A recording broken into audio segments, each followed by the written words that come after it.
Voilà, que le nom du Seigneur soit béni ce matin, cet après-midi, plutôt ce soir.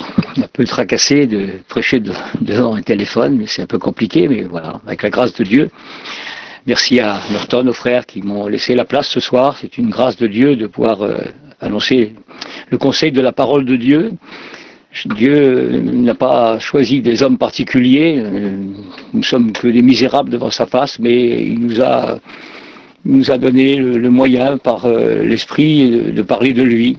Il dit que des hommes poussés par l'Esprit ont parlé de la part de Dieu. Et ce soir, j'aurais voulu vraiment que le message vienne du ciel, pas un message d'un homme. Ça n'a pas d'importance, je n'ai pas grand-chose à dire.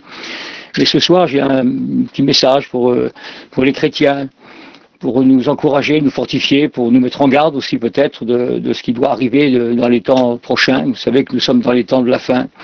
Et puis, on a une marche à suivre, on a une action avec le Seigneur à engager. On a un travail pour le Seigneur, on a besoin de l'appui de Dieu et on a besoin de prendre des résolutions dans notre engagement et de faire la volonté de Dieu le plus possible. Le texte que j'ai pris pour commencer ce message, c'est dans le livre des Éphésiens, au chapitre 1er, verset 4.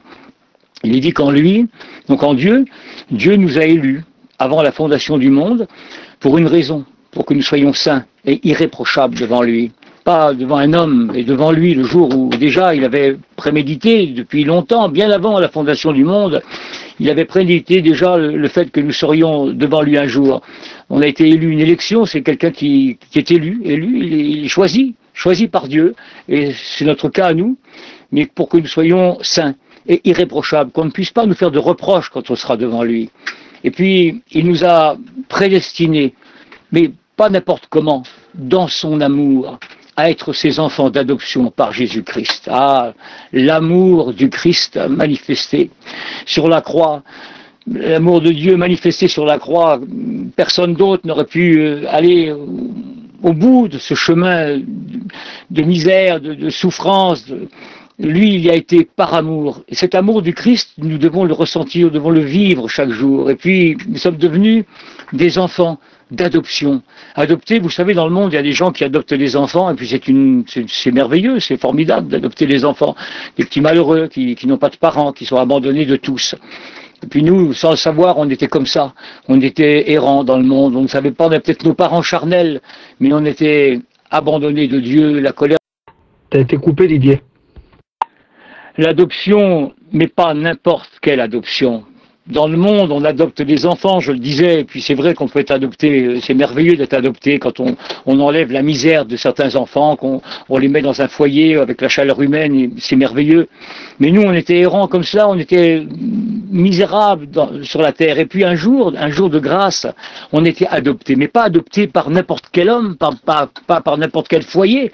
On a été adoptés, et je voudrais que vous pensiez à cela ce soir, adoptés par le roi des rois, par le Seigneur des seigneurs, par celui qui a tout accompli sur la croix. Cette adoption, c'est quelque chose de prodigieux. Alors, au travers de cette adoption, on est devenus des chrétiens, sauvés par grâce, par le moyen de la foi.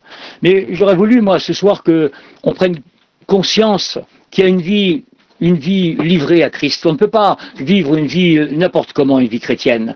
Vous savez, le livre de vie, ce livre merveilleux dont on nous parle dans l'Apocalypse, j'avais cette pensée, moi, je me disais, peut-être que le Seigneur, il attend encore notre marche, et peut-être que notre nom est écrit avec un crayon, et puis que la gomme divine peut, à tout moment, effacer notre nom de ce livre de vie.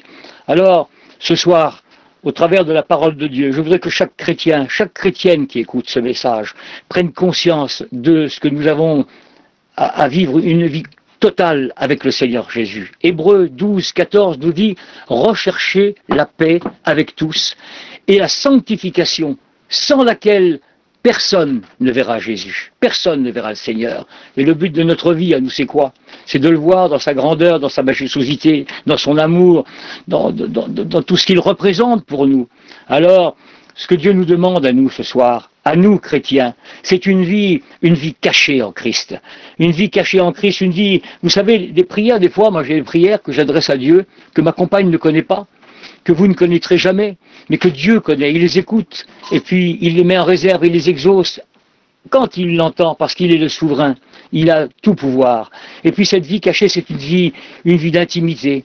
Vous savez, l'intimité, c'est quelque chose de particulier. Vous avez certainement des intimités avec quelqu'un, avec votre compagne, votre compagnon, avec vos enfants, avec vos parents, avec des amis. Et cette intimité, ça nous permet à nous de nous plonger dans l'intimité de quelqu'un, de rechercher sa présence, d'être avec lui comme un ami, de pouvoir lui expliquer nos soucis, nos problèmes, les difficultés de notre vie, tout ce qui vient sur dans notre façon de vivre, nos problèmes, tout ce qu'on peut exposer, on les expose à notre ami. Et bien ce soir, c'est ce que Dieu nous demande à nous, chacun d'entre nous, c'est d'avoir cette intimité avec lui, cette relation personnelle avec lui, ce dialogue, pas un monologue, pas quelqu'un à qui on parle, qui n'écoute pas, non, un monologue, un dialogue auquel Dieu répond. Alors, il nous demande d'être aussi dans la prière sincère, celle qui vient du cœur, celle qui déchire notre cœur, celle qui monte jusqu'au trône de la grâce, cette prière que Dieu met dans des vases d'honneur. Il nous demande l'adoration, ce moment d'extase où dans notre chambre, peut-être seul à seul avec Dieu, on se met à genoux et puis qu'on se met à l'adorer de tout notre cœur avec un amour sincère, un amour profond, un amour qui dépasse tout ce que l'imagination humaine peut comprendre. La repentance dans nos cœurs. Moi personnellement, tous les jours je vis dans la repentance parce que je ne suis pas parfait, vous le comprenez bien. Même serviteur de Dieu, même engagé dans l'œuvre de Dieu, je suis loin d'être parfait, j'ai mes travers, mes défauts, mais je pêche par omission, je pêche par ce que Dieu voudrait que je fasse, je ne le fais des fois pas, et puis on est tous comme ça, nous sommes tous des misérables, et nous devons vivre dans la repentance, dans l'obéissance à Christ. Ah, l'obéissance, quelle importance, l'obéissance vaut mieux que tous les sacrifices, l'obéissance, il y a des gens qui s'engagent dans l'œuvre de Dieu, mais ils n'ont pas demandé la direction de Dieu. Ils font des œuvres qui ne correspondent pas à la volonté de Dieu. Ils ne sont pas obéissants à ce que Dieu leur demande. Ils vivent une vie qui ne correspond pas à ce que Dieu attend d'eux. Eh bien, il y a des chrétiens comme cela. Et peut-être que moi, ça m'est arrivé aussi. Eh bien, ce soir, je voudrais tout remettre en ordre au travers du message. Parce que le message que je prêche, je me le prêche à moi aussi. Alors, l'obéissance, le témoignage, on peut perdre des âmes par notre témoignage. Et on peut aussi gagner des âmes. Et Dieu nous appelle à quoi? À sauver des âmes, à les arracher du feu. Le témoignage dans notre vie livrée, dans notre langage, nos regards, notre façon de parler, notre façon de bouger, de se mouvoir, notre façon de vivre notre vie avec nos enfants, nos familles, à l'église, mais ailleurs, dehors, partout, dans la rue, parler de lui, le témoignage, quelle importance le témoignage, et puis cet engagement qu'on doit avoir, parce que Dieu attend de nous quelque chose, il attend un engagement total de notre part, une vie, c'est vrai, une vie livrée à Christ, mais un engagement qui fait que dans notre vie de chaque jour, on a le désir de travailler à sa gloire, de vivre pour lui, de travailler totalement pour lui, dans la persévérance. Ne jamais abandonner. Il y a des gens, vous savez, ils commencent quelque chose et puis au bout de 5 minutes, si ça marche pas, ils laissent tout tomber. Mais un chrétien, c'est pas comme ça. Un chrétien, c'est quelqu'un qui a une vision spirituelle de Dieu, une vision spirituelle de ce que Dieu attend de nous. Et puis, il veut persévérer jusqu'au bout, jusqu'à la victoire. L'apôtre Paul va le dire, il dit, j'ai combattu le bon combat, j'ai achevé la course. Maintenant, la couronne de gloire m'est réservée. C'est cela que nous devons avoir.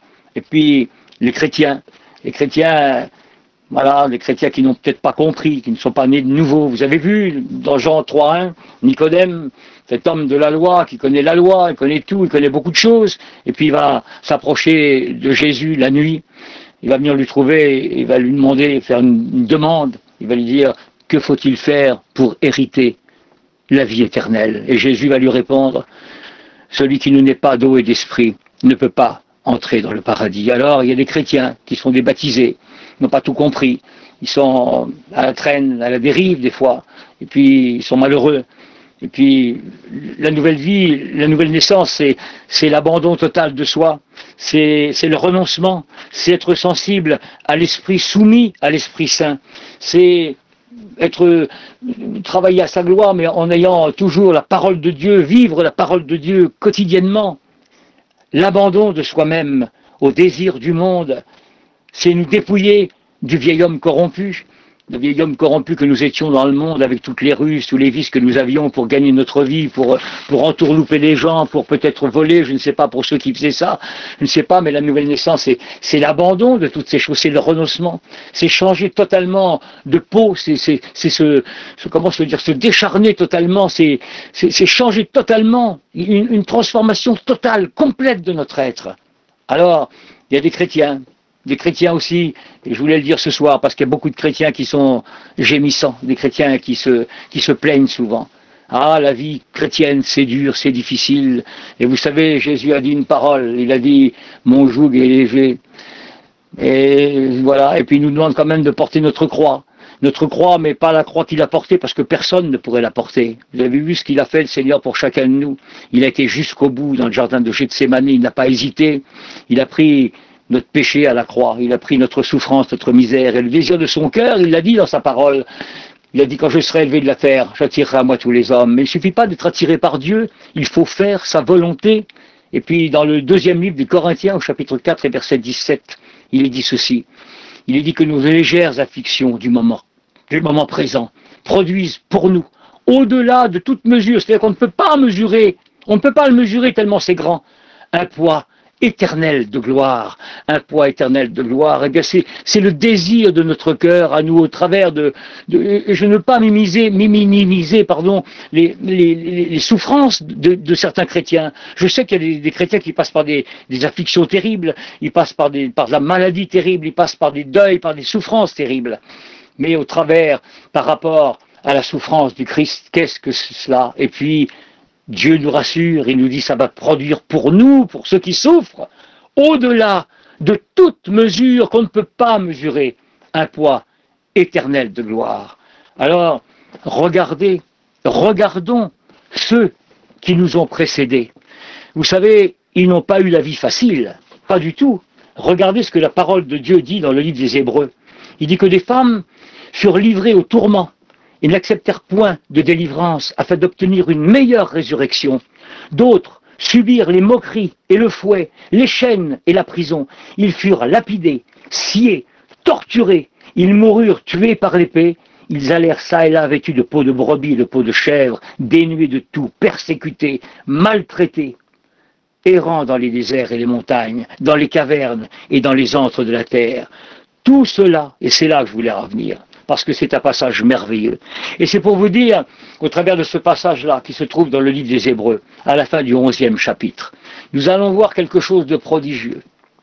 C'est que tous ces grands hommes de la loi, jusqu'à Jean le Baptiste, que ce soit Élie, que ce soit Zacharie, que ce soit n'importe lequel, que ce soit David, Salomon, que ce soit Abraham, n'importe lequel de ces grands hommes, Moïse qui a tout abandonné pour suivre Jésus, parce qu'il avait les yeux fixés sur la rémunération.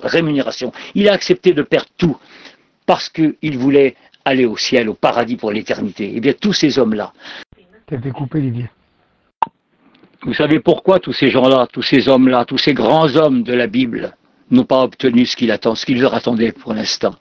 Parce que Dieu, dans son amour, aime son Église plus que tout, plus que n'importe quoi. Et il l'a prouvé. Il l'a prouvé en donnant sa vie sur la croix pour toi, pour moi, mon frère, ma sœur, pour toi qui écoutes ce message ce soir. Et son amour, il l'a manifesté à la croix. Et puis ce soir, je veux simplement que tu comprennes ceci, que tous ces grands hommes attendent dans un lieu, dans le sein d'Abraham, pour une seule raison, et je vais te le lire. Ils n'ont pas obtenu ce qui leur était promis, Dieu ayant en vue quelque chose de meilleur pour nous, afin qu'ils ne parviennent pas sans nous à la perfection, c'est-à-dire à l'éternité dans le ciel. C'est-à-dire que maintenant, là, tous ces hommes-là attendent, ils attendent que l'Église soit enlevée, avec ceux qui nous ont précédés, là, qui sont dans la terre ou dans la mer, ou peu importe où ils sont, et qui attendent la résurrection des morts, et que nous allons partir à la rencontre de Jésus dans les airs, et que ces gens-là, tous ces gens, ces grands hommes de la Bible, attendent que nous arrivions. T'as coupé, Didier. La parole de Dieu, après vous avoir fait cet exposé du dernier, du chapitre 11 des Hébreux, je voudrais terminer par une note d'encouragement pour chacun des chrétiens qui écoutent ce soir, pour moi-même aussi parce que j'en ai un grand besoin. C'est dans le livre de l'Apocalypse, le livre de la Révélation, au chapitre 3, verset 8.